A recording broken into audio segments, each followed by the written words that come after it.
Worldwide sound. TalkTainmentRadio.com. We give you a reason to come. The world's greatest radio. We give you a reason to stay. Radio, the way it should be heard. You got the power. The views and opinions expressed are those of the host and guest and not necessarily those of TalkTainmentRadio.com, the management, the staff, or K&E World Network, LLC. Live call-in talk show. Dial 1-877-932-9766 and join the conversation here on TalkTainmentRadio.com. This is the Compensatory Concept with Mr. Neely Fuller, heard exclusively on TalkTainmentRadio.com, the world's greatest radio. Radio the way it should be heard. And now, Mr. Neely Fuller. If you do not understand white supremacy, which is racism, what it is and how it works, everything else that you understand will only confuse you. Only confuse you. Only confuse you. Hello, and how are you this day? It is morning here in the concept called the United States. We are TalkTainmentRadio.com. We go where you go, the world's greatest radio, and now you are in touch with the Compensatory Concept with Mr. Neely Fuller Jr., and I am your co-host, Mr. Bobby. The phone lines are open, and you can begin to call in at 1-877-932-9766. You can also Gmail me at the numero 7, Mr. Bobby, BOBBY, at gmail.com. You can also view the program if you would like by going to the YouTube channel, typing in the word Talktainment, and then typing in the word radio, and then scroll down to the box where it says where you can put in Talktainment number 2, and then you are live. By the way, you can subscribe and like that button. You can also go to the TalkTainmentRadio.com homepage and just click Listen Live, and you are right there. That is the way that we would prefer you do that. And you can also go to Facebook.com/Talktainment, and you can hear the entire show. A lot of people like to do that. Today's subject is actually going to be a Q&A session. We do that to clean out the Gmails that we have accumulated, and we also take your calls live on the air, so you can begin to call in now. Q&A for Mr. Fuller. He will suggest, some say answer, wherever you want to do your concerns, and go from there. It is imperative that as you have begun to listen, and a lot of people have, that you think, speak, and act in a codified way as you are still learning. And this program is all about that, and Mr. Fuller has many suggestions on how to continually do that and be consistent with it. Okay, also don't forget donations, particularly for the second hour. If this program really means that much to you, then donate to the second hour of the program so we can continue to do what we do. Okay, let me introduce to some and present to others Mr. Neely Fuller Jr. Mr. Fuller, good morning, and how are you this day? Good morning. I am still learning. Okay. All righty, still learning. Okay, today's topic, Mr. Fuller, actually is going to be a Q&A, so let me start off with a question from the Gmail. This person has two questions, so get ready. This is going to start in the Revised Expanded Edition on page 298. And for those of you who have the book, in which Mr. Fuller will talk about in about 40-something minutes, you can turn to page 298, and we can go from there.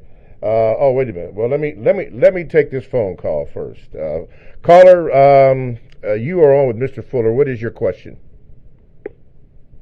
Hello. What is your question for Mr. Fuller? My question to Neely Fuller is, I'm calling you. All white people have sexual intercourse with black people. Are they aware of their child abuse? Mr. Fuller, did you understand this question? I did not understand the question. Okay, brother, could you speak clearly and slowly so that Mr. Fuller can address that, please? Hello? Yes. Are all white people who have sexual intercourse with black people, are they aware that they're committing child abuse? Okay. Mr. Fuller, did you hear that? Oh, I don't know. But I know that that's what it is according to the code. And why is this? Based on logic and evidence. First of all, we start with the premise that we're in a system of racism. So racism is basically a prison system. So in a prison system, if the prison masters,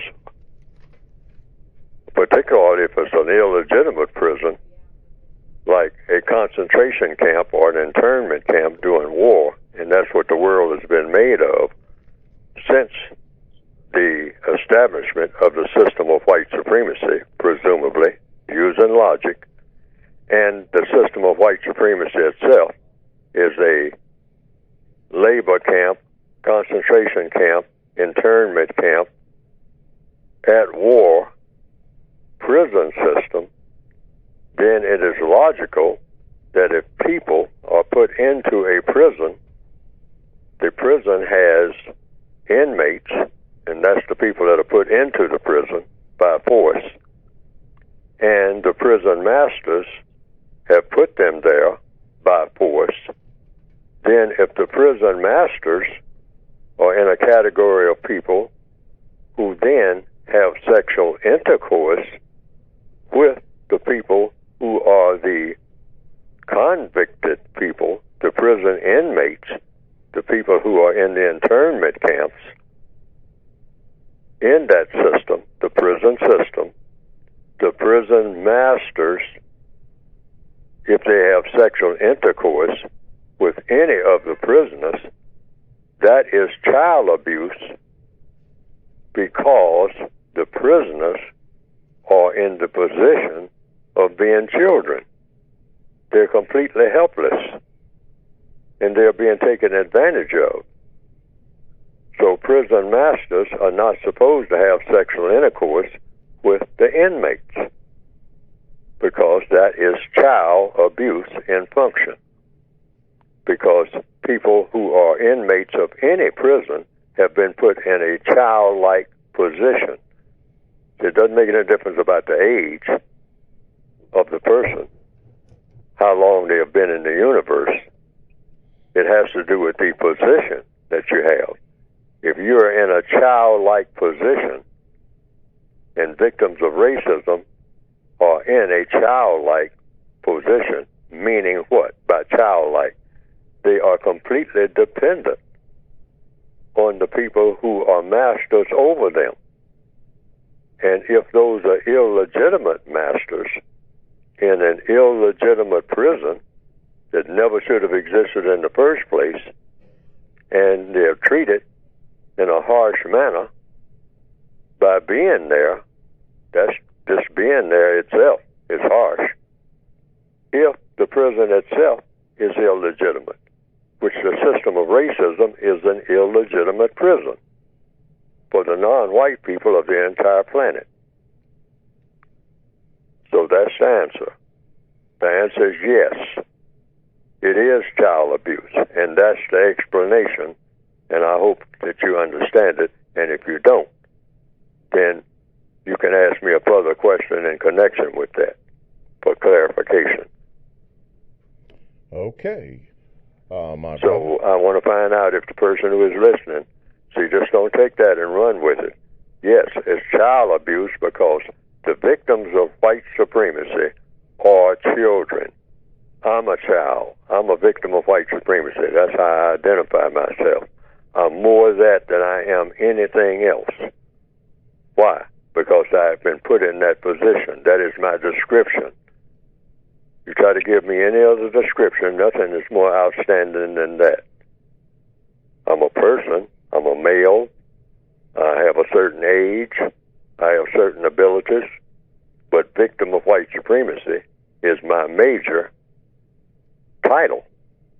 There's no title that I have, Neely Fuller Jr., no title that I have that is greater than victim of white supremacy. Because the white supremacists have made it clear that that is my title more than anything else. Any title that I will ever get, as long as white supremacy exists. So I'm in a childlike position. So if I have sexual intercourse with a white person of any kind, regardless of what the arrangement is, that's child abuse, because I'm in the position of a child. Always have been. There's no such thing as a mature or a so-called adult black person anywhere on the planet in 2019 in a system of white supremacy, unless we say that there is no system of white supremacy, in which case then that would not be true.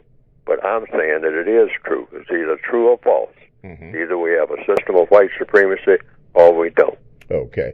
Did you? I hope that I've made it clear. Okay. Did you understand that, caller, and did you have another follow-up to that? No. Okay. No problem. All right. Thank you. One more question, please. How can I order Mr. Fuller's book to Sweden? Is it available? Okay. Normally we don't do it now, but Mr. Fuller, he wanted to know how can he get your book? ProduceJustice.com. Go to ProduceJustice.com. The information is there. Okay. Okay. All righty. Thank you. Thank you. Okay. And that goes for anybody else who wants to order the book. But Mr. Fuller will talk about it usually at the 45-minute mark of the program, ProduceJustice.com, how you can get the book. But thank you again, caller. Okay, going to the Gmails. This is from April, Mr. Fuller, and she just says this. On page 298 of the Code Book, Revised Expanded Edition, under the 8th area, sex, bullet number 2 states that both agree to present themselves to each other completely naked. Bullet point number 3 states not touching each other's bodies at any time during the meeting. What is the constructive purpose of sitting naked and not touching each other during these meetings, and doing this for a period of not less than 200 days? Those bullet points, Mr. Fuller, I guess are at the top of the page 298. Yes. Yeah, during the second one and the third one. Well, the reason for that is that people should be as familiar with each other as they possibly can be before they have sexual intercourse. That's male, female, of course, according to the code. You want to be as familiar with the person that you have sexual intercourse with prior to sexual intercourse.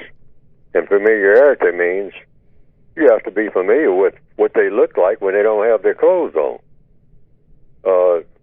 Now, there are some people who will say, well, no, you shouldn't see anybody, in the nude or anything like that before you're in a real uptight marital situation.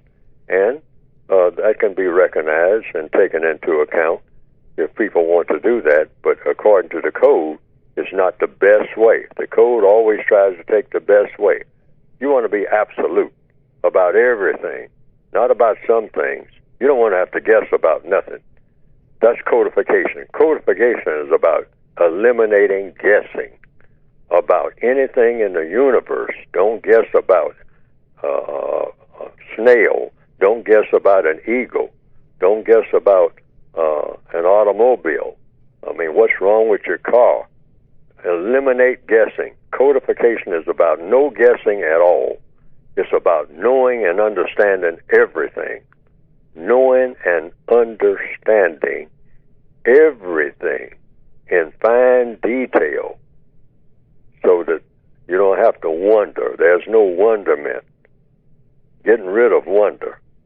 That's what the brain is supposed to be doing. Eliminating wonder. According to what? According to compensatory logic. Now, that type of logic may be alien to some people and may not even be acceptable to a lot of people, but it's the position that I have taken because I found out that that works best. the greater the knowledge and understanding of anything, any situation that you're in, the more more power a person has to do what? Eliminate problems, to solve problems. The greater the knowledge and understanding. So if two people are in a room and they are naked, but they are not touching each other, but they intend to be intimate with each other, at least they're familiar with each other's bodies. The bodies are not strange to them, in particular in this day and time. I'll give an example of what could happen that would start an argument. Say a person, is acceptable to another person in everything. They have been out here and been there and whatnot, but they've never seen each other unclothed. So now they decide to, what you call, quote unquote, get married, et cetera, and the fella gets to the bedroom for the first time with his mate, say if it's a male and female, like it ought to be, according to the code, and the lady takes off this and takes off that. Okay, and wait a minute. Well, he thought that from the outside it looked like she had these breasts, because he was a person probably who, that was one of the things that he thought he was attracted to, and it turns out to be something that's not her breasts. Or, in this day and time, suppose her body, because it's always been covered up, is covered with graffiti in the form of the names of other people that she has been with. Jim Williams and Clyde and Kamani and this Kofu and on and on and on. A body completely covered. Now he's saying, well, I married you, but I didn't know that you had all that on your body. You got all these tattoos and whatnot everywhere, and they are men's names that used to be your boyfriends. And I don't want to look at that every time that I see your body. Oh, this is a terrible situation.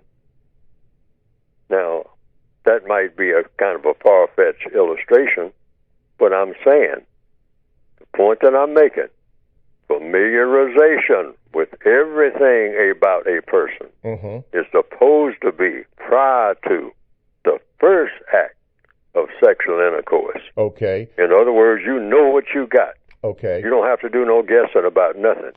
All the guessing is supposed to be way ahead. Okay. You don't have revelations after you have signed on for a lifetime with somebody. Okay. No revelations are supposed to come out after that. Okay. Not one. Not one. Okay. But suppose now if they got this far, where does the word unconditional enter in that? Because if this person, if they love each other, isn't love supposed to be unconditional? But he looks at that, and now he doesn't like that, so that becomes a condition. What say you to that? Well, because that wasn't one of the conditions, and he's stating that now. All right? Oh, he's stating it now. That was a mistake. Now, here's what. Here's what's going on now. A mistake was made because he made an assumption that would just be, when she takes off her clothes, she would look like the average person. I mean, no graffiti, no tattoos, no men's names and whatnot. I mean, below her navel and all this type of stuff. And, because that's a condition. But that wasn't the condition that he was imagining. See, there shouldn't be any imagination about the other person. You're not imagining anything. You know that person as well as it possibly can. Any person can ever get to know a person as to the nth degree. You know exactly what you have, and they know exactly what they have. There's the greatest, I'll put it this way, according to the code. What are the words that cause communications break down between people who are in what you call a marital situation or a girlfriend-boyfriend situation, whatever you want to call it, a mateship, according to the code. What are the fatal words that you usually hear over and over again? Usually 3 words, not I love you, is I didn't know. I didn't know you were on parole. I didn't know you were HIV positive. I didn't know you had AIDS. I didn't know that you had 15 children. I didn't know this, and I didn't know that, and I didn't know the other. That's one of the first things that come up. I didn't. If I had known, or sometimes it's if I had known. If I had known you were like that, if I had known something like that would make you mad to the extent that you would go through the house and break up all the furniture, I never would have got involved with you. You are absolutely crazy. I didn't know that. They say, well, I just can't stand the type of thing that you did this morning. So when people do that to me, my mother can tell you, I always went through the house and broke up all the furniture because that's how I vent my anger. Well, I didn't know that. You didn't let me know that about you. You're going to break up all the furniture every time you get mad? All the furniture goes into the street? Hold that thought, Mr. Fuller. TalkTainmentRadio.com is a 24/7 no-charge worldwide broadcasting facility with hosts delivering on various topics such as news and lifestyle, sports, law, health, wellness, religion, and politics. Now, here's a few that I'm going to share with you. Stairway to Heaven with Claude. Talking Sports Plus with Mr. Bobby, and Blue Mood Saturday with Ed Dozier. Now, all these particular shows are exclusive to TalkTainmentRadio.com, and all you have to do is go to the TalkTainmentRadio.com homepage, and where it says programs, just click on the programs, and then you may select which program that you would like to sample and see if you like it or if you don't. If you do, then sample it, click and listen to it and see what it's all about. All that and more comes from TalkTainmentRadio.com. That is radio the way it should be heard. My name is Mr. Bobby. I am the co-host on the Compensatory Concept with Mr. Neely Fuller Jr. And today's subject, the phone lines, by the way, they are open, 1-877-932-9766, or you can Gmail me at the numero 7, Mr. Bobby, BOBBY, at gmail.com. The subject is Q&A. Mr. Fuller will take your questions and maybe answers to some. He will address those with suggestions. And we're focusing in on codification in particular, to think, speak, and act in a codified way.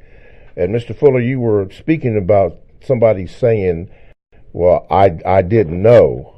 Could go ahead and continue with that thought before we move on here.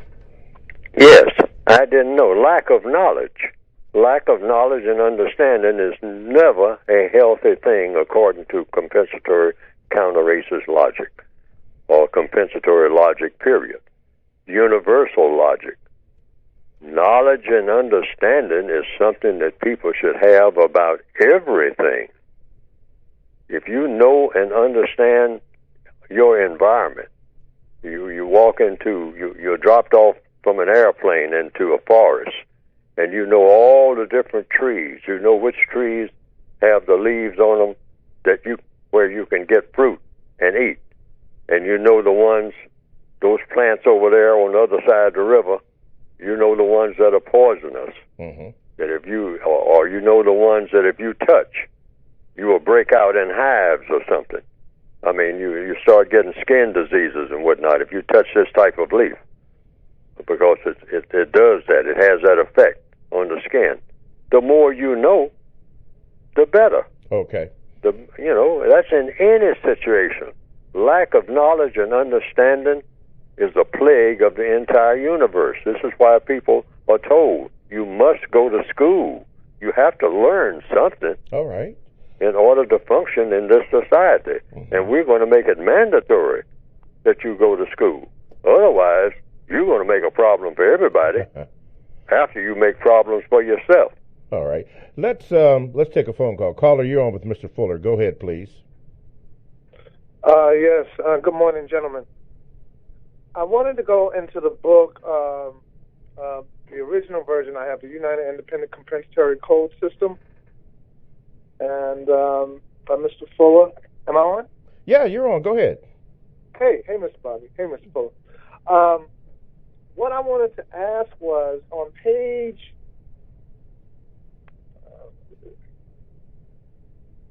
was 104. I'm gonna start with that one. 104. What book are you in? The old. I'm in the original version. 103 starts politics. Okay, I don't have that one, Mr. Fuller. You have that with you, the original copy. The original book. Yes. Oh, yes, I have it here. But go ahead. Okay. He's going to read it to me while I try to go through it. Okay. Well, I'm gonna start at 104. 103, page 103, and we're talking about politics. So I just wanted to say that in regards to ADOS, demand, the American descendants of slavery, of reparations, and a black agenda, or they plan on, no one's voting, to decrease the wealth gap. 1 second. Hello. The area 6 of the Code of Politics. Yes, sir. You original said, copy, right? Yes. Now, it says what now? And what are we talking about? Okay, we're talking about politics. Oh, I got it. Go ahead. Okay.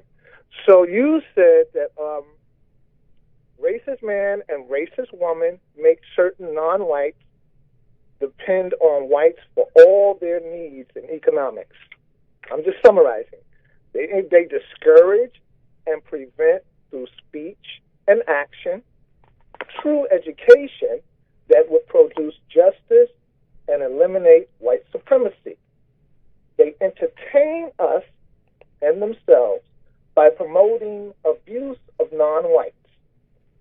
Labor, you said that they do more work, and their work is to maintain the practice of white supremacy.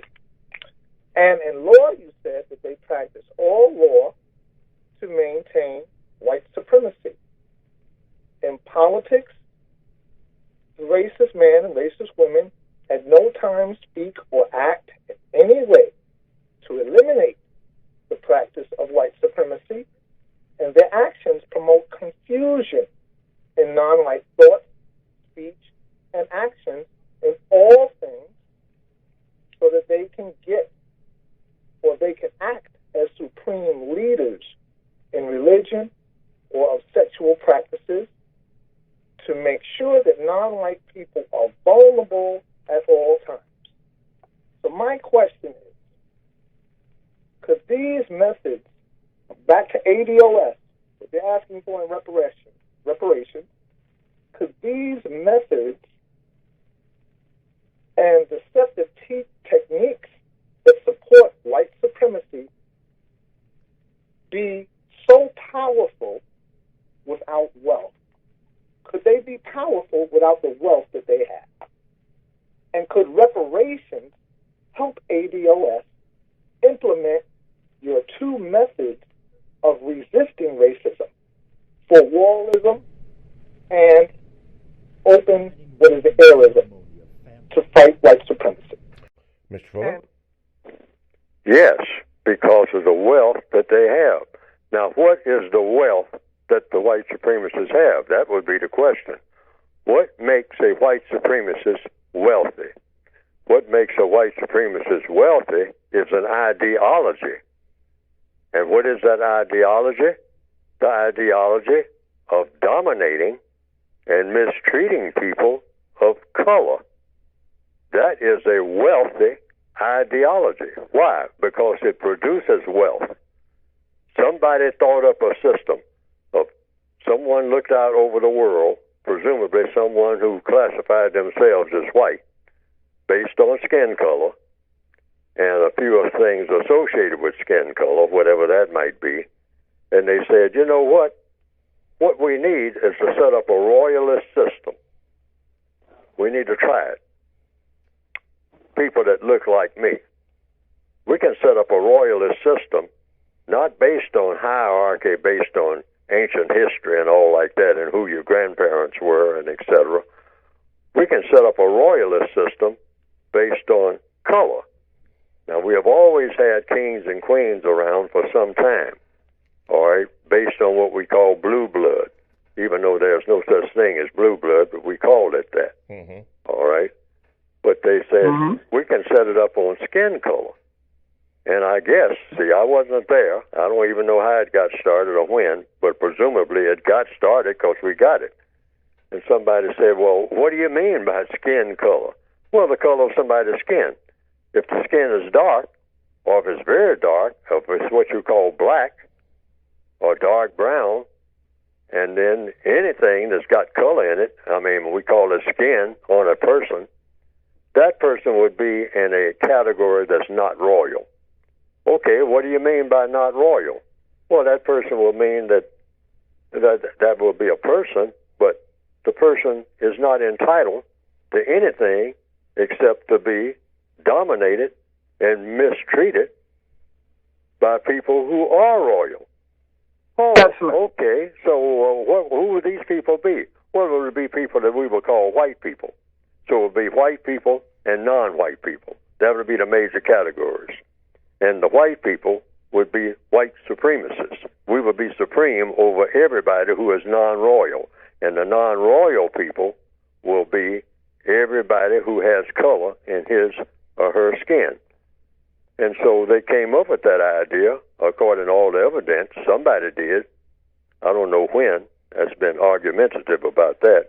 But that's exactly what happened. And it turned out to be the greatest, wealthiest political idea, religious idea, economic idea, if you want to put it in that category, sexual idea, labor idea, in all the areas of activity of any other philosophy ever thought up among the people of what we call the planet Earth. Nothing has proven to be more powerful. And so that's the wealth of it. It's an idea. The idea is in the very wealth. Wealth means you came up with something that works, that's more powerful than anything else. That's wealth. See, when you use the word wealth, that's what wealth is. Okay. So, Doc, how do you push your ideology then? How could what do we need to push that ideology worldwide then? That's what the book that you're reading is for. It's to start us in that direction. Because they had, the reason why is that they had a code for doing it. Now, what is a code?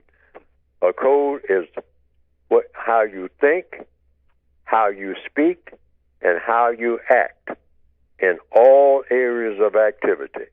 It means the things that you say and the things that you do, because everything is about doing and saying. And they covered every area of activity: economics, education, entertainment, labor, law, politics, religion, sex, and war. In other words, in all these areas of activity, there are things that you do and things that you do. There are things that you say and things that you don't say, each and every day. And that is a code that the white supremacists thought up. It's a white code, a white supremacist code.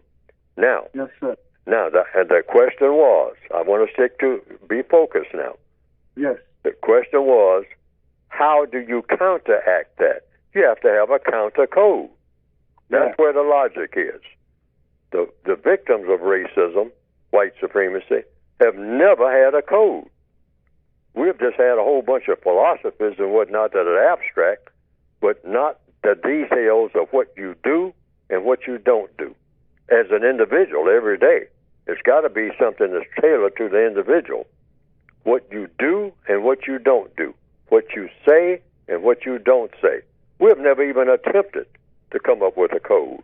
We just get up and say, things ain't the way they ought to be. Things ain't right. They ain't treating me right. And the world is all messed up. And so let's clap our hands and jump up and down and spin around and change our hairdos and all like that. And then when we wake up the next day, everything should be in place. That's not a code. A code is detail. Detail how? Things that you do and things that you don't do. Things that you say and things that you don't say under any circumstance. And you lock that into your mind and your actions, your speech, and then, but it will be designed to counter their code. See, for everything that they have in their code, you have to have something that counteracts that code. Mm-hmm. Just like, well, I don't like to use the illustration of boxing, but you can use baseball or anything, football. A lot of people are familiar with that. Football has a code. Yes. That other team has a code. Hey, when you hear that quarterback is doing what? Speaking in code. Mm-hmm. Do this, and then hi. And then somebody runs this way, and another person runs that way, and another person goes all the way down the field. That's a code, folks. Okay. We don't have anything like that. All right, that's all we really need. Okay, pardon me, Mr. Fuller. I have to do this. TalkTameRadio.com. We go where you go. Just download the TalkTameRadio.com app to your cell or to your tablet. That's radio the way it should be heard. My name is Mr. Bobby. I am the co-host of the Compensatory Concept with Mr. Neely Fuller Jr. Now, our subject today is actually a Q&A, and people have called in with Q&A, and Mr. Fuller was addressing the first question that we had this morning, but we have to allow the callers to come in. But it is at this time, and we certainly didn't mean to interrupt Mr. Fuller, but we have to do this. It is at this time that we have Mr. Fuller speak about his book briefly, and then we'll try to go back to the callers, and hopefully we'll get the first question answered. Mr. Fuller, speak about your book, please. Yes, and I'm going to speak about the book right after this, but I have to say this. I want to express to the caller, if I sounded a bit animated, I shouldn't have done that. I should have been much calmer. That's a part of the code, too. I have to practice that, being calm when I'm trying to explain something, and be more paced than I am. That is a fault of mine. But and people need to point it out to me when I'm doing that. Calm down and be more slower and precise, because when I become more animated, I have a tendency to kind of rush ahead, because we do have time constraints. But let me get to the book. You can get to the book that we're talking about now. The code, that's what I call it. It's not a complete code, because there's no such thing as a complete code until all the problems are solved. But it's a guideline for having a code that will be a complete code for doing what? For solving a problem. For every problem that was ever solved in the universe, there was a code for doing so. There is a code for solving every problem, but you have to have one, or the problem doesn't get solved. It's a code for doing everything: electrical code, plumbing code. If you're going to lay down a street in a city, you have to go by some type of code when you mix that concrete. There's a code for mixing concrete, or you're going to come up with something that, as soon as you get it out there on the road, you're going to have to do it all over again next week. Because now, when the sun hits it, on account of it didn't follow the code, you got a lot of concrete that's all buckled and whatnot. And cars are bouncing all over the place and running into things and running off the road because there's a lot of cracks and whatnot. So somebody had to figure out, what is the code for making concrete for the type of weather that we have? That's a code. So in order to get the book that leads us in this direction, I hope, go to producejustice.com. That's producejustice.com. Because ultimately, when you replace the system of racism, counter-racist logic, or logic period, means when you replace something, you're going to have, when you take something away, you should replace it with something else that's better. What would be better than racism? What would be better than racism is justice. So the name of the website that you go to get the book is producejustice.com. Producejustice.com. Because ultimately, that's what we're supposed to be producing. Because there's no point in getting rid of racism if you're not going to replace it with something that's better than racism. And that would be justice. Go to producejustice.com, and the method for ordering will be there. That's the book that I have put out. Okay, there you have it. We will try to get back to that first question, Mr. Fuller, because there were two more parts to it. Let's take this phone call. Okay, caller, you're on with Mr. Neely Fuller. What is your question, please? How you doing, Mr. Fuller and Mr. Bobby? I got two questions now, because I'm just looking at the code book right now. What is it codified to be angry? What does the code say exactly about it being about anger? Because I know as a black male, only time I'm allowed to be angry is towards other black people. So what's the code say about being angry, Mr. Fuller? Well, what we do is take anger apart. What causes anger? Anger, you usually get angry when you don't know what to do about something. That's what makes you angry. You're in a situation and you get frustrated. See, first thing that happens, you get frustrated. Frustration comes from what? Confusion. Confusion about what?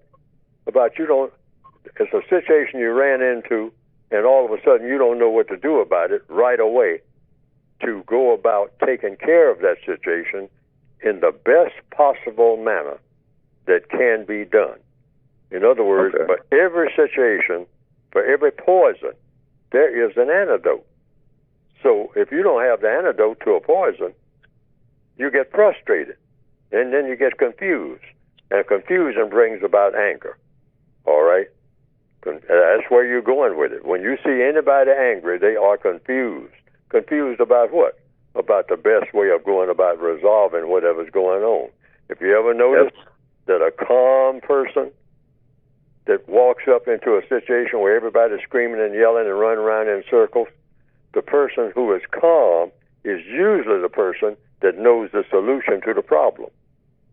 That one person that walks through the crowd and says, hey, the reason you all are having all of this, disease or whatever it is and all like that, that you're not using the correct combination of medicines.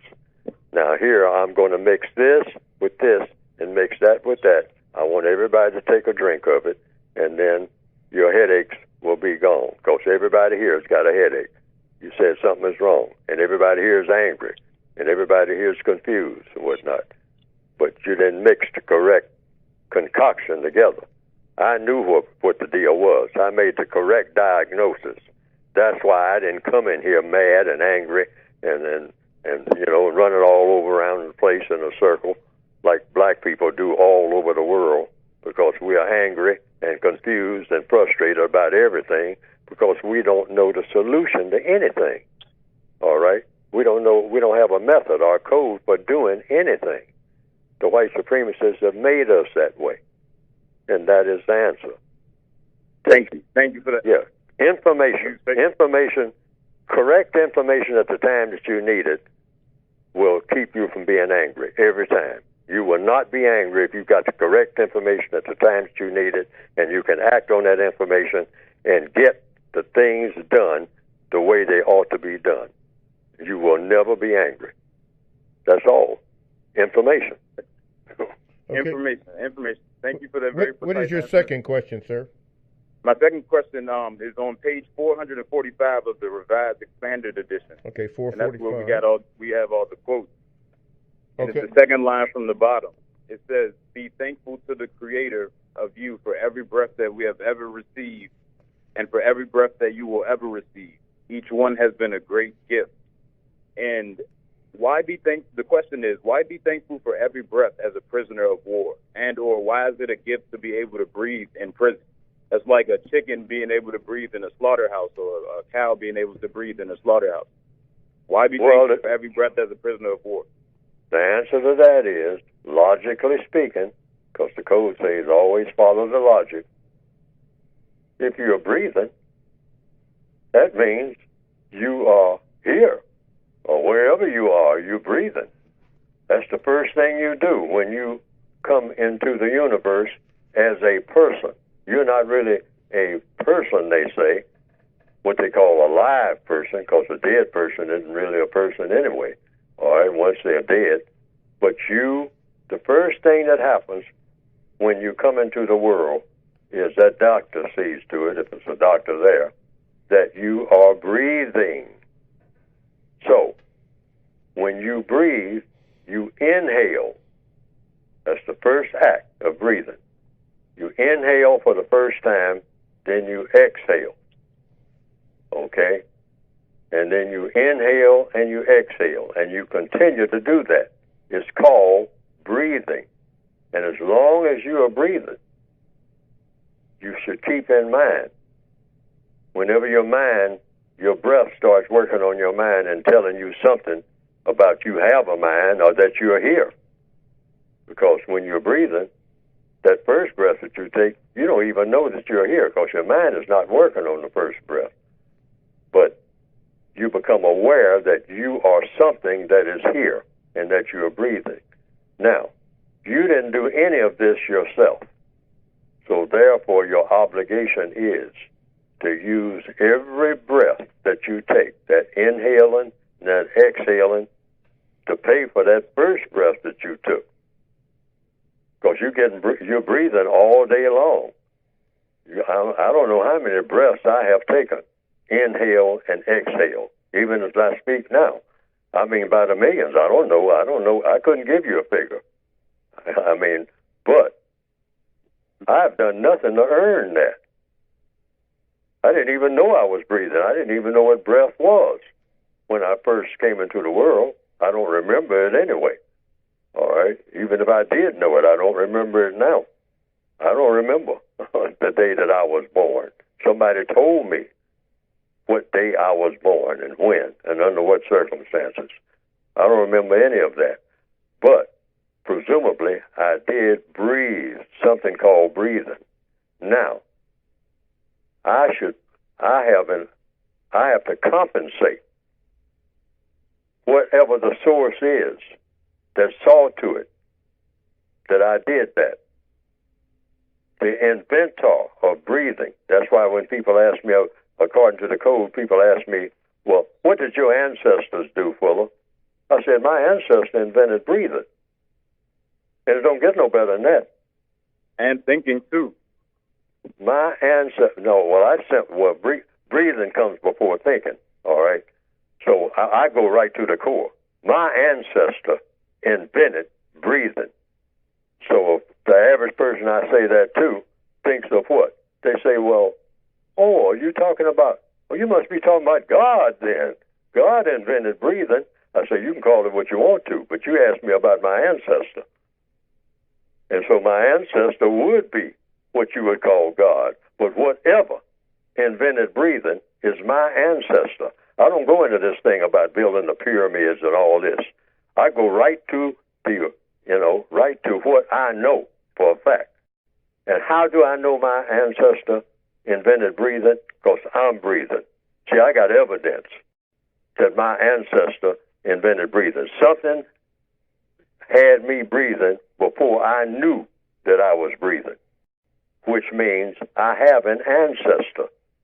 So whatever came before me that started me to breathing, that's my main ancestor. I mean, a person can say, well, I got an ancestor. I mean, I got an aunt that goes way back to the Ivory Coast. I got a cousin that was in London, and that's what they call ancestors. I go right to the ancestor.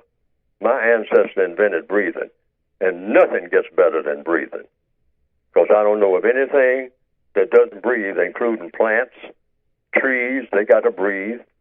They tell me, hey, everything that amounts to anything breathes. It collects something out of something. It takes in air. Things begin to die when you don't have air. That's what I've been told. I believe that.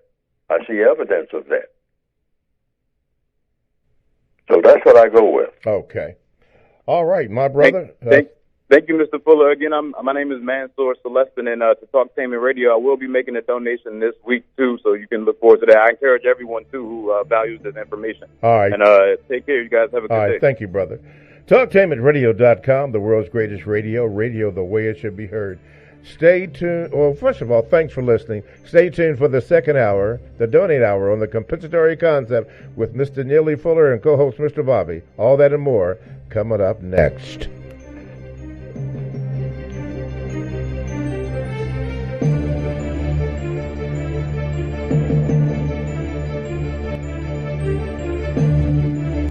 Thanks for listening to The Compensatory Concept with Mr. Neely Fuller, heard exclusively on TalktainmentRadio.com, the world's greatest radio. The most important question in all racial matters is why. One should always ask it. Radio, the way it should be heard. You've got the power. The world's greatest radio. TalktainmentRadio.com. Talktainment Radio, worldwide sound. Talktainmentradio.com. We give you a reason to come. The world's greatest radio. We give you a reason to stay. Radio, the way it should be heard. You got the power. The views and opinions expressed are those of the host and guest and not necessarily those of TalktainmentRadio.com, the management, the staff, or K&E World Network, LLC. Live call-in talk show. Dial 1-877-932-9766 and join the conversation here on TalktainmentRadio.com. This is The Compensatory Concept with Mr. Neely Fuller, heard exclusively on TalktainmentRadio.com, the world's greatest radio. Radio, the way it should be heard. And now, Mr. Neely Fuller. If you do not understand white supremacy, which is racism, what it is and how it works, everything else that you understand will only confuse you. Only confuse you. Only confuse you. Alrighty, welcome to the second hour of the compensatory concept with Neely Fuller Jr. and, co-host Mr. Bobby on TalktainmentRadio.com. We go where you go. On TalktainmentRadio.com. I'm Mr. Bobby, the co-host, and this is Radio the Way It Should Be Heard. To get the call into the show, you can by calling 1-877-932-9766, or you can Gmail me at the numero 7, Mr. Bobby, BOBBY, at gmail.com, and I will try to get to those as many as I can, and we'll go from there. Let's see here, Mr. Fuller. We were into that question, and then that's the thing about radio. Sometimes you lose the page, and I'm sorry, April, that is gone. And she had 2 more questions on there. If I could find that, I will, because I wanted to get finished with what she had to say. So maybe.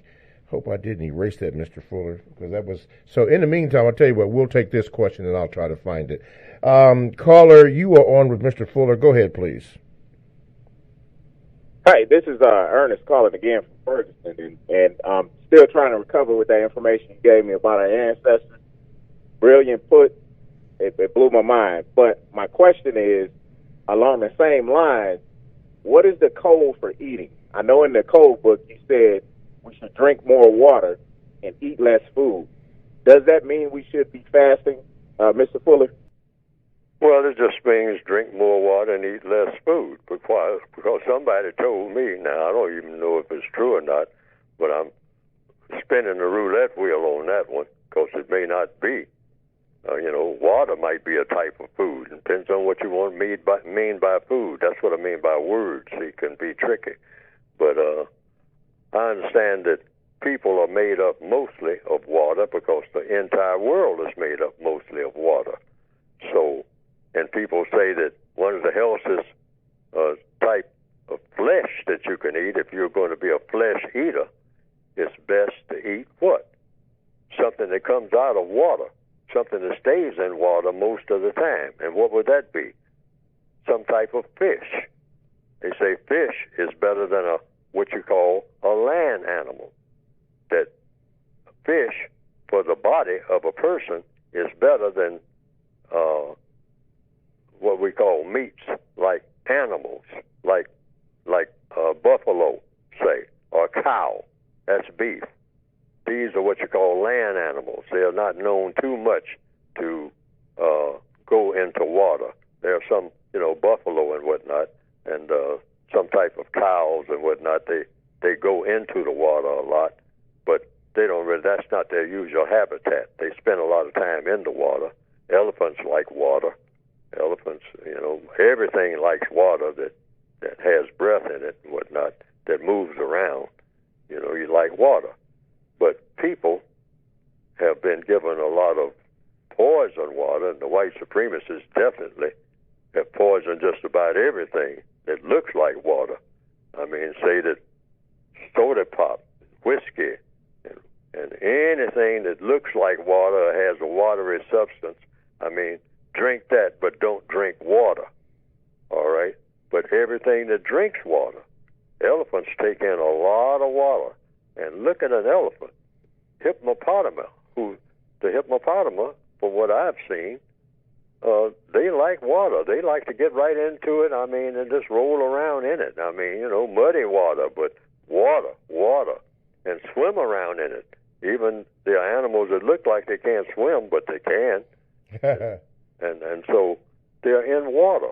So water is very compatible with the body of a person. But the white supremacist says, hey, this tastes like water. This ain't nothing but water. Get rid of this. Put some chemicals in it. Put some coloring in it. Put it in a vending machine. Now you're talking. Now I'll sell it to you. And then among a lot of people that they have conquered, they gave them what? Fire water. Hey, Chief, take a swig of this. And so this person who is called the Indian chief, he looks at it and says, well, I don't know about that. What it looks like water, but, it's clear, or it got a little bit of coloring in it. Say, yeah, but this water is special. It's got fire. This is water like you've never had before, Chief. So, like a deceiver will do, like somebody who's trying to trick you. Yes. The white supremacists, they'll take a little swig of that fire water, they call it. They'll say, see, that tastes good to me. Ah, boy, that tastes good. That's got a nice tang to it. So you take a little taste, Chief. It's not going to taste like water. It's going to have a little tang to it. But you just keep at it. You're going to learn to love it. So the chief sat there at Thanksgiving Day, or whatever you want to call it, and he took a swig, all right? And then another swig. So that's how the white supremacists do. Yes. On anything. They do that with sex and everything else. Whatever they're trying to trick you into doing, they'll do it first because they know that's the way to trick people. Yes. All right? That's the way to deceive people. They'll do it first and do quite a bit of it. Then they'll have you doing twice as much and 3 times as much. And what is happening is you wind up drunk before they wind up drunk. That's where the key is. So then the chief, at a certain point, the white supremacists stop drinking that fire water, all right? But the chief is still drinking. And then that's when he tells the chief, sign here. Give me Manhattan, all right? You got a place over there that you call Manhattan, all right? Manhattan is now mine, Chief, and you signed it away. You gave it to me on this piece of paper. And the chief said, I don't remember none of that. Say, yeah, you didn't understand my fire water. Yeah. But you understand it now that you're sober, but it's too late now. It's too late. Get off of my land. All righty. Let's continue on with April's question, Mr. Fuller. She is saying here on page 307 of the Revised Expanded Edition, she says of the code book, paragraph 2, it states, quote, there is not, nor should there be any limit with regard to the total number of non-white people that a non-white person chooses to interact with in regards to the aforementioned form of compensatory sexual social intimacy. End of that quote. Mr. Fuller, are you saying there should be no limit to the number of sex partners a non-white person has? And if so, how is this constructive under the system of white supremacy? Depends on circumstances. Like everything in the code, there should be no limit that's set by whom? Well, the limits are set by the people themselves, depending on what it is you're trying to do. That's what you go by. See, it's a hypothetical thing that has to do with situations. What is the situation? You might be in a place where that would work and produce the best results. See, it's strictly a hypothetical. Okay. It may not apply to most circumstances, but it might apply to some circumstances. Okay. See what I mean? Like everything in the code is circumstantial. See, some things you do under some circumstance, you definitely don't do in another circumstance. Yes, sir. And that's all through the code. That's what a code is. Mm-hmm. Just like the plumbing code and the electrical code. You say, well, yeah, that plumbing code will work here in Guatemala, all right, because the weather's hot in Guatemala. But that same plumbing code will not work in the Arctic Circle. Mm-hmm. If you go up there with that plumbing code, your pipes are going to freeze. I mean, and you ain't going to get no liquid going through it, and you're going to be in big trouble. Okay. We're speaking with Neely Fuller, and today's topic is the Q&A. And we're Mr. Fuller, well, at least this is the way I interpret it, is helping us to train ourselves in thinking codification, in particular, think, speak, and act. Everything that I've detected that he said, there's even a code to that, into thinking, even the last example we gave, speaking and acting. And this is what we are to be focused in on doing. Finally, she says, Mr. Fuller, she says, is there any value in non-white people waiting until marriage to engage in sexual intercourse? Why or why not? Thank you for answering my questions. Well, what it comes down to the definition of marriage. Some people used to call it just jumping the broom. That was a marriage. See, so what is marriage? When does marriage start? See, we have to think outside the box, because codification is about definitely thinking outside the box. Mm-hmm. Because, the white supremacists love to put black people in boxes, and as soon as possible, a box called a coffin, which we are very familiar with. Black people are very familiar with coffins. And we fill those boxes, like you wouldn't believe. Yes, sir. Okay, and look forward to filling them. So we're kind of thinking outside the boxes, thinking universal. Think universal. Think, about all the different millions of stars and planets. Think of all the possibilities that while you're breathing, the things you could be doing that are much better than the things you are doing, the things that are most constructive. That is what you go by in answer to this specific question. What is constructive and what is non-constructive? These are the only two criteria to make everything real simple, because basically codification is simple, because everything is divided into one of two categories. That which is constructive, has a constructive effect, in other words, builds up, problem solves, and that which is non-constructive, which is that which sustains a problem or makes a new problem. Mm-hmm. All right? So one of the codification directions is solve problems without making any.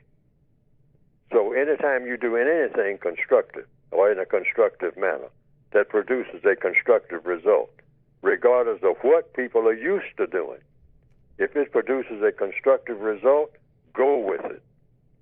If it has a non-constructive result, regardless of tradition and custom, see, because you've got to really watch these traditions and customs. Racism is a tradition and a custom. So people are always saying, hold on to your customs. Mm-hmm. This is an old black custom. But you should examine everybody's custom and ask one question. Is it constructive or is it non-constructive? Because there's no such thing as in between. And if it's non-constructive, get rid of it. I don't care how long people have been doing it. I don't care if Grandma Moses or whomever, said this is the thing to do. No. If it has a non-constructive effect, no. That's something you don't do. Okay. It's strictly mechanical. All righty. It ain't personal, it's business. All right. TalkTameRadio.com is a 24/7 no-charge worldwide broadcasting facility with hosts delivering on various topics such as news, lifestyle, sports, law, health, wellness, religion, and politics. Now here's 3 that I'm going to share with you. Wiggins World with Stacey Wiggins, All in the Family with S. Yolanda Robinson, and This is Libby. Now these shows are exclusive to the TalkTameRadio.com family, and all you have to do is go to the TalkTameRadio.com homepage and click on programs, and there is a list of programs that you can sample to see if you really like these programs or if you don't like them. So all you have to do, just go there and do that, and then hit a like or share or subscribe, whatever is there. All that from TalkTameRadio.com, radio the way it should be heard. My name is Mr. Bobby, the co-host of the Compensatory Concept with Mr. Neely Fuller. Our topic today is really a Q&A with Mr. Fuller, answering or making suggestions to your questions, and we're focusing in on how to think, act, and speak in continually codification or codified way. Think, speak, or act, even when you ask questions here. Mr. Fuller, recently, the President of the United States, Donald Trump, has been labeled a racist by many, particularly a lot of white people, black people. He's attacked Al Sharpton and Elijah Cummings. He has even made disparaging comments about the city of Baltimore, only to come to find out that his family or son-in-law, Mr. Kirshner, owns many of the housing units there. I think he called them rat-infested or whatever. What does the code say about, in particular, a person who does that? Well, you ask questions about what the person is saying. That's the codified way. This is real important, folks. That's why I tried to write a book that says, have a code. Have a code. Everybody should be trying to write code. Not just Neely Fuller. Write code. What is code? Saying the best possible thing that anybody can ever say. I'm not saying that I'm doing it, but I'm trying. The best possible thing about everything that calls for somebody to say something. You want to be the person that stands up and says something that's better than anybody will ever say it in the whole history of the universe, past, present, and future. That should be your goal when you stand up to say anything. I'm going to say it better than anybody can ever say it. It will never be beat. Now, you're not likely to reach that goal, but that should be what you have in mind in doing. We'll Neely Fuller and everybody else is a long ways from doing that, but that should be the way that we think, okay? Because there's a code for everything. There's a best way to do everything, and there's a worse way to do everything. Mm-hmm. I don't care what it is. Yes, sir. So when Mr. Trump or anybody else says something, first thing you should do is what the code says do, think. And you think about what? Think about what he's saying. Okay. All right? Then before you speak, you do that thinking, and then you codify whatever it is you're going to say. Okay. All right? So what does the code say, how all problems are solved? Through questions and answers. Questions and answers. So if I was around Mr. Trump, I wouldn't have a lot of statements to make, and I certainly wouldn't do any name calling. start calling them names. No, that's not the best way to get things done, according to the code, ever. You don't do any name calling.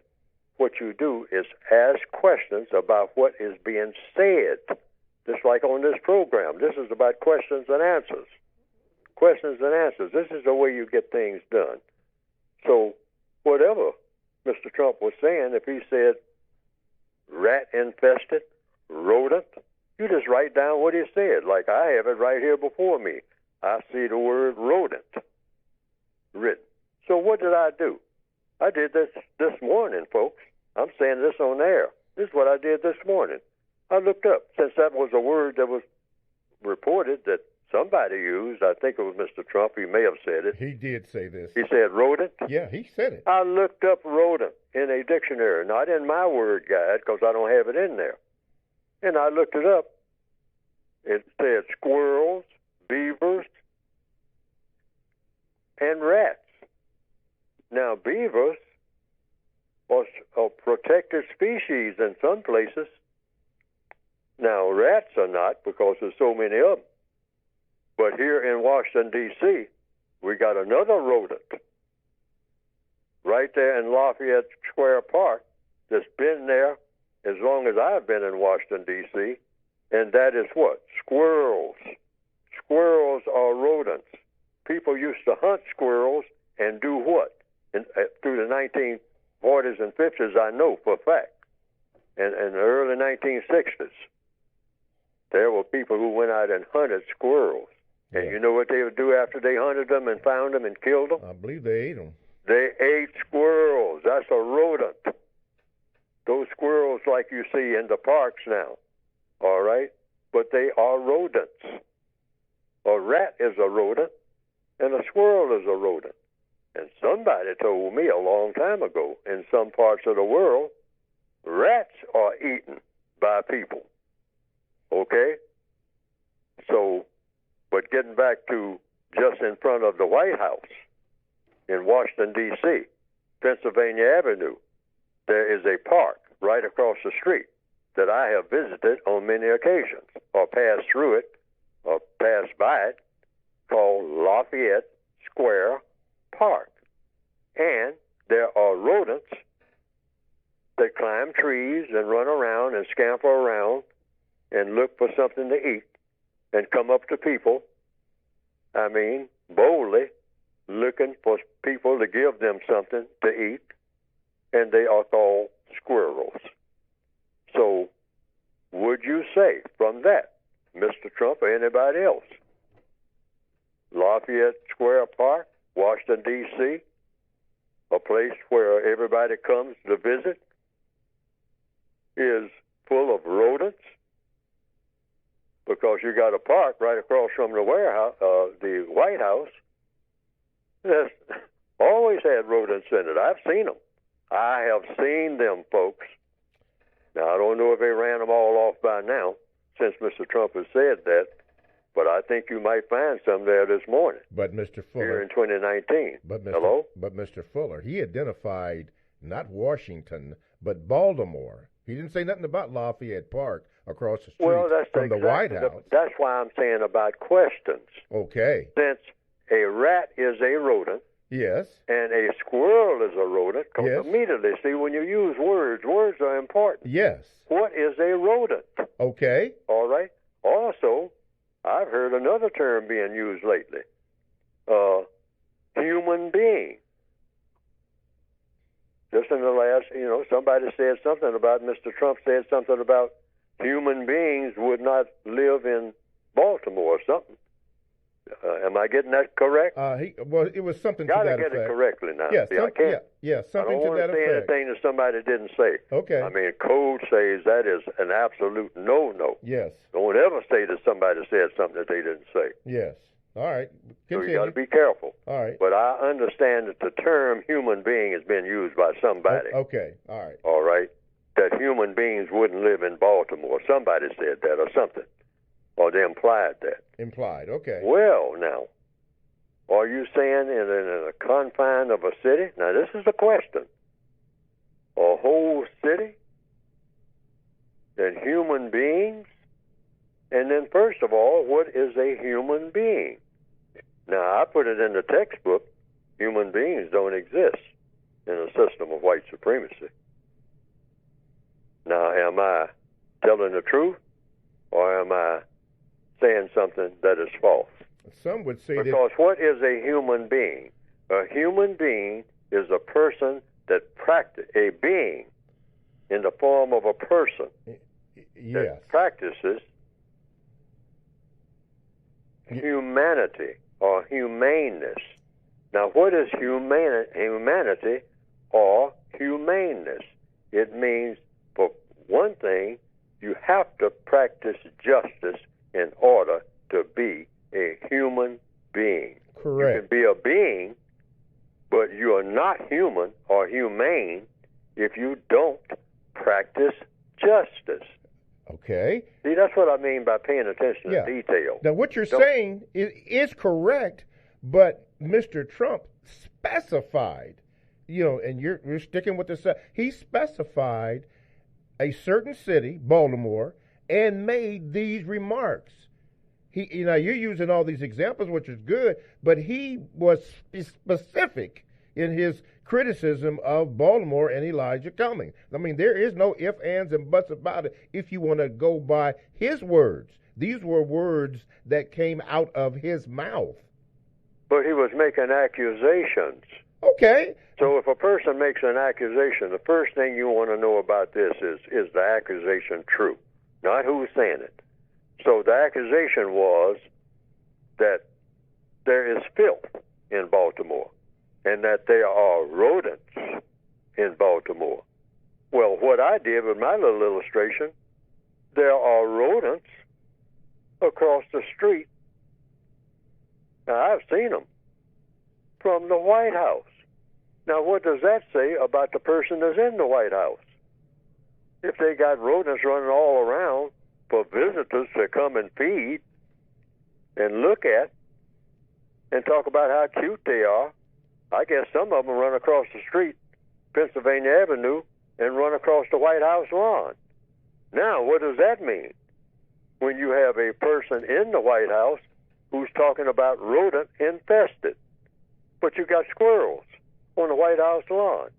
But that's what, some people would call a legitimate rodent, but it's still a rodent, R-O-D-E-N-T. So all I'm doing is just asking questions. See, I'm not condemning anybody. I can't. See? And a victim of white supremacy should be very careful about accusing anybody of being anything. Very careful. Because we are always accused of this, that, and the other. But ask questions about everything. Everything. Ask questions about. Why? Because through the process of questions and answers, everybody is always taken right where they need to be. Oh. That's a universal law. Okay. The process of, like on this program, the process of questions and answers may not take anybody where they want to be, but it'll take everybody where they ought to be. Now, that's code. Let's go to the phone lines. Caller, you're on with Mr. Fuller. Go ahead, please.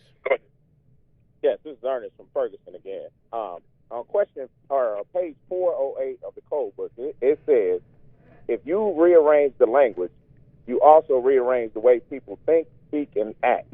So my question to you, Mr. Fuller, do we need to get back to our native, our natural, creator-given language in order to speak, think, and act correctly?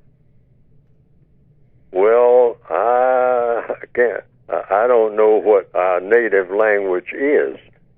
What is our? See, that calls for a question.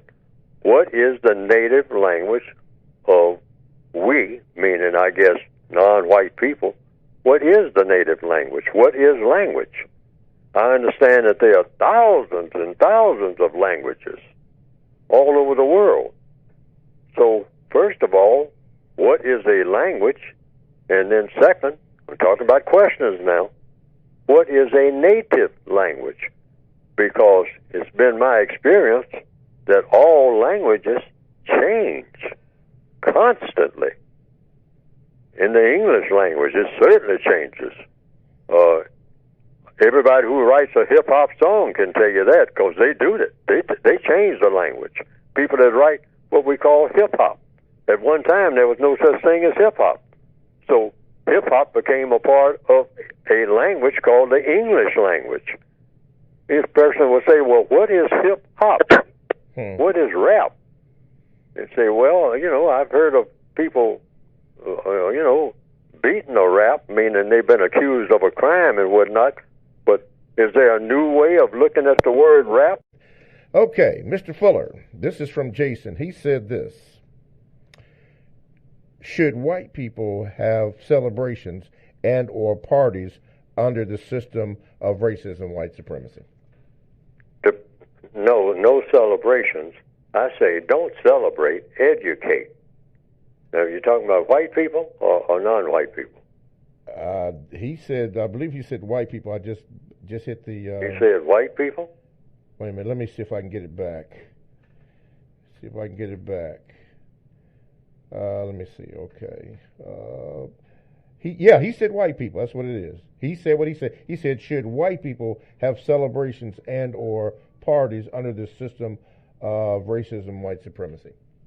Depends on what they're doing and whether or not it's in support of the system of white supremacy. Mm-hmm. If it directly or indirectly supports any aspect of the system of white supremacy, nobody should do that. But if it has any aspect of supporting a system of justice, meaning guaranteeing that no person is mistreated, that's number one. And number two, guaranteeing that the person that needs help the most gets the most constructive help.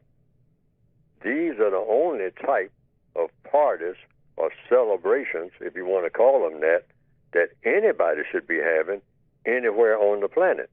You don't recommend any type of activities that do not have that as the goal. Okay. Period. In other words, you're trying to replace the system of racism with a system of justice, and justice means guaranteeing that every person doesn't get mistreated. No person gets mistreated.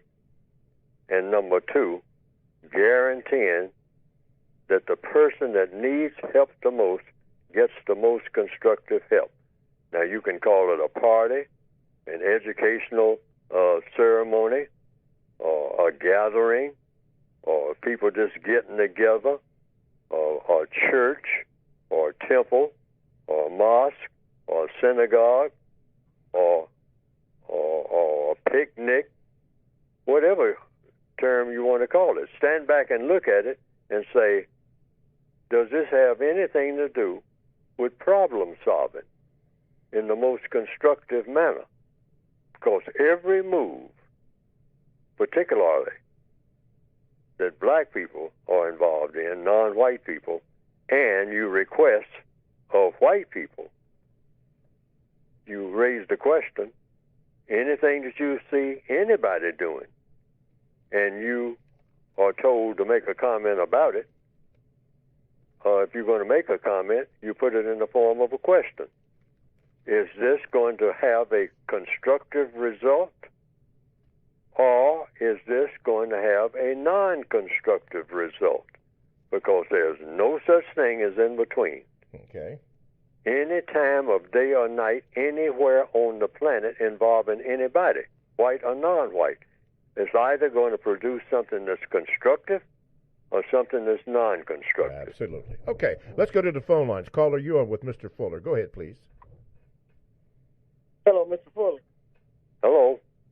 Yes, sir. How you doing today? Still learning. Good, good. Oh, you said this morning that we need to have a code. We need to say something better than what the other person said. While saying that, why did you feel the need to write the code book if we take our religious text, the Bible, the Talmud, the Quran, and those things have good suggestions about how to treat people? My question is, why did you feel the need to write the code book if we had those books already existing? Oh, this is just an addition, an extension to anything that is of constructive value. People have asked me, well, Fuller, that book that you have, is that the whole code? And I give him or her, the logical answer. It's no such thing. The answer is no. It's no such thing as a whole code until all problems are solved in the most constructive manner. Then you have a whole code. Not 1 minute before. Every problem on the planet, and every problem in the known universe has been solved in the best possible manner with the most constructive result that anybody can ever conceive of. You don't have a whole code. So right now, we don't have much of a code for anything that's working. And people will say, well, these codes exist on paper, but see, it's got to exist in reality. Just something written down as a guide, and the guide is not being followed, doesn't exist until it is followed.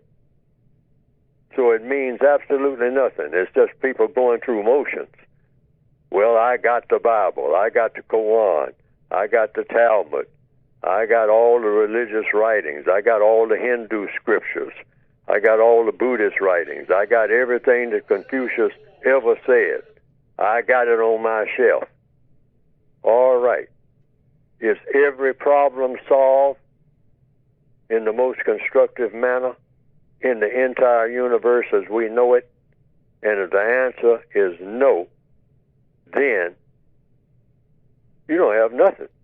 Yes. Yeah, all this stuff don't mean nothing, including all the Neely Fuller stuff. It means nothing. Nothing means anything until it gets done. Now, people that play football understand that and all like that. We understand that when it comes to sports. Like, what did that coach say? I think it's Vince Lombardi. He said, winning is everything, or something to that effect. Like, running up and down the field, which is what everybody's going around saying, I got the solution to this, but people won't listen to me. Somebody said that to me one day. They say, Fuller, I got the solution to the race problem. I just can't get these black people to listen to what I got to say. I say, then you don't have the solution. Because in order to have the solution, the problem is solved. That's the only way you prove you got the solution to anything. Walking around talking about you got the solution in theory. Theory means absolutely nothing until it's put into practice, including everything that Neely Fuller wrote. Oh. That's why I put that last word in the title. What is it? Concept. Concept. I have a concept. I'm not sure that this will work. It doesn't, like Mr. Vince Lombardi said, hey, it ain't over till it's over. Some football coach said that. Yeah. Okay. In other words, 99.5 won't do. I've heard preachers say that. Yes. Hey, if you're supposed to make 100 yards on this run, and you made 99.5 yards, but you didn't make the 100, you didn't do nothing. Well, let me make this. That's the way that's the way codification is. Okay. You don't get paid for effort. Period. You get the job done or else. Okay. TalkTameAtRadio.com. We go where you go. Download the TalkTameAtRadio.com app to your cell or tablet. That's radio the way it should be heard. My name is Mr. Bobby, the co-host on the compensatory concept with Mr. Neely Fuller, and it is at this specific time that we have Mr. Fuller address his book. Mr. Fuller? Yes. You can get my little quote-unquote 2 cents of ideas of a concept for solving the race problem, which is my goal, by going to producejustice.com. And what will come up on the screen is the method for ordering the basic textbook, which is the only thing that's up there now.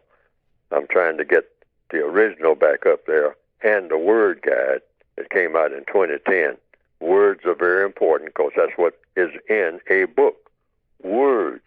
Words are supposed to mean something. What do words supposed to mean? Problem solving.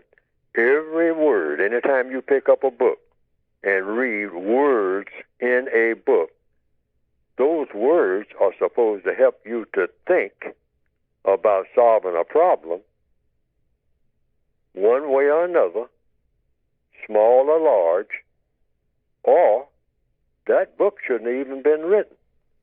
It should not have even been written. No book should be written except with the intention of solving problems without making any. Every book that anybody ever writes should be for that purpose. When you close that book after having read it, and it didn't help you to solve a problem that needed solving, that was what you might call a worthless book. Because every book that everybody writes anywhere in the universe should be about how to solve a problem without making any in the most constructive manner. Otherwise, that book should be listed as a book that is worth less. Worth less than what? Than a book that helps you to solve problems. Because if it didn't help you to solve a problem. So this book is designed to help people who are victims of racism, I hope, to solve the problem of racism by doing what? Replacing the system, the entire system of racism as an individual person. You do your thing. That's what the book is supposed to be trying to do. To solve the problem of racism by ending racism and replacing it with a system of justice. If the book doesn't help an individual person to do that, my book, Neely Fuller's book, is worth less. Worth less than what? Than all the books and suggestions and the things, the speeches that people make that best help to get the job done. But since nobody has done the job yet that I know of, because I'm familiar with the problem, but I'm not familiar with the job, with the problem being solved. I don't think anybody is, because I say the problem hasn't been solved. If the problem had already been solved, wouldn't be any need for my book. But the whole idea is for this book, by going to producejustice.com, to get rid of racism and then get rid of everything that is incorrect in people, and then go further than that, establish through that process universal man and universal woman, rather than have what we have now on this planet, and that is racist man and racist woman and their victims. This planet that we have been given needs to have more than that.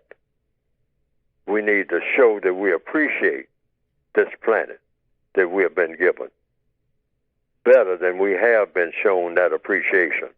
We got this thing called racism that dominates everything that people do, and it has poisoned everything that people do on this planet. And it needs to come up with a better system, and that better system would be to replace racist man and racist woman with universal man and universal woman in the form of all people of whatever color or non-color, doing the correct thing by each other all the time. That should be the ultimate goal. But we don't have that now. We just got racists and their victims. And that's a shame on everybody. A shame on all of us. Both the people who are practicing racism and us, myself included, who are victims of it, and we're not getting rid of this mess expeditiously in the most efficient manner and coming up with a formula that should have existed in the first place that is compatible with the best that there is possibly can be among the people of this universe, rather than these death worshippers like the white supremacists. They love death, and they teach everybody else to love death and not life. The victims. We, non-white people, we black people, we worship death. That's why we'll gather to a funeral faster than we'll gather to anything other than a rock concert or something that's going to lead to somebody dying. All right? But we have been taught that by the white supremacists. Death is a wonderful thing. A 9mm is better than a person breathing. What kind of nonsense is this? But the white supremacists will worship that 9mm like a god and tell us to do the same thing.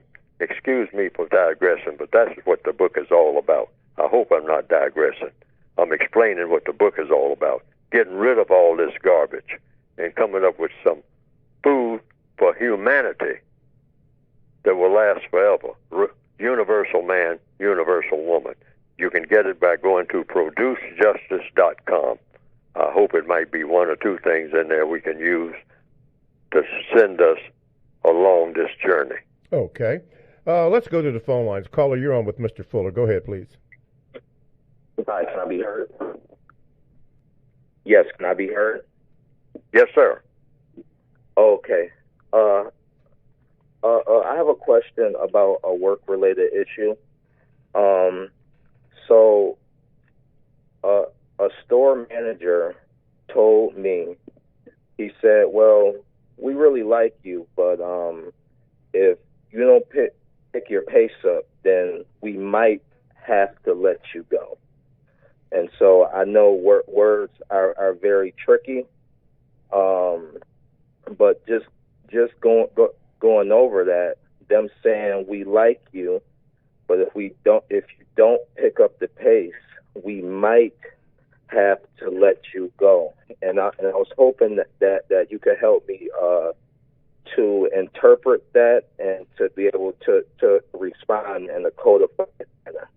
Thank you. Oh, you have been asked to do something. That's tailor-made for the code. Code is about doing something. You have been asked to do something. What were you asked to do, sir? Pick up the pace. Is that correct? Yes. What you do is say, I want details of how to, quote, unquote, pick up the pace. Whatever that is. You want an explanation for how do you go about doing that? How? How does anybody go about doing it? Not just you. How would they go about picking up the pace if they were doing what you're doing? Could they pick up the pace? These are questions. See, the question mode. Don't argue. You're not in an arguing position, and you shouldn't be. You should never be in an arguing position. You don't have arguments with anybody. You ask questions. Questions lead to what you might call civil conversations and problem solving.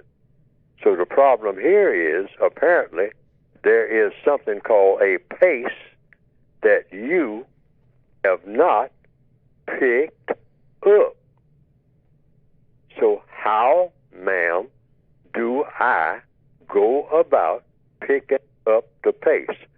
And so this pace that they want you to pick up, now if it means, evidently it means you're doing something you shouldn't be doing, or that you should be doing something that you're not doing.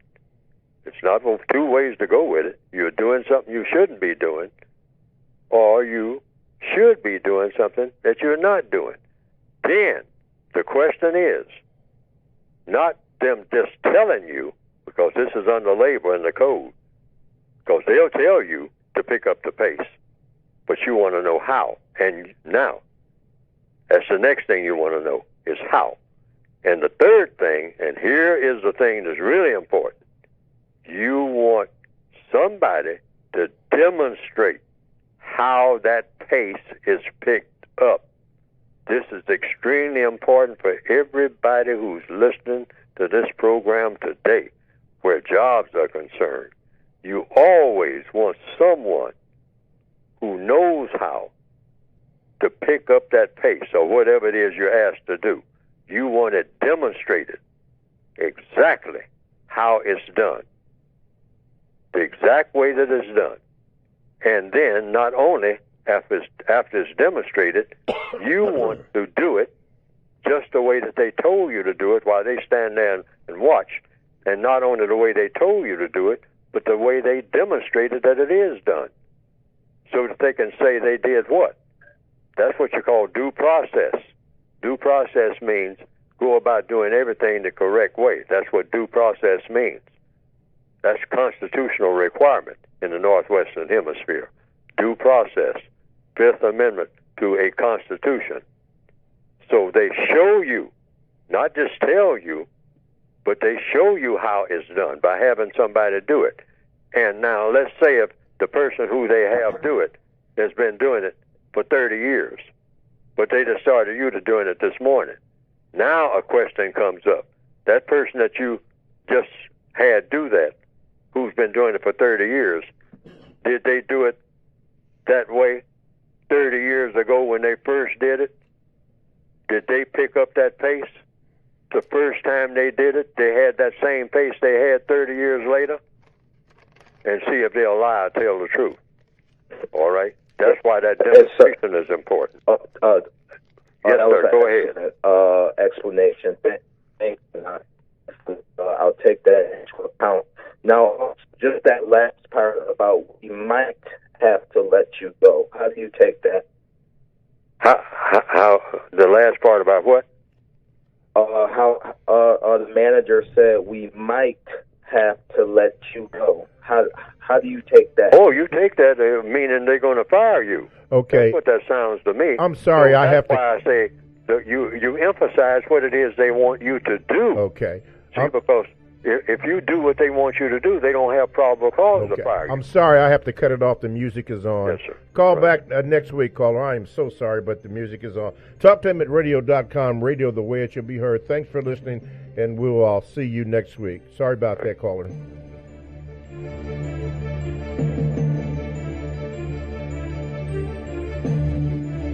Thanks for listening to The Compensatory Concept with Mr. Neely Fuller, heard exclusively on TalkTainmentRadio.com, the world's greatest radio. The most important question in all racial matters is why. One should always ask it. Radio, the way it should be heard. You've got the power, the world's greatest radio, TalkTainmentRadio.com.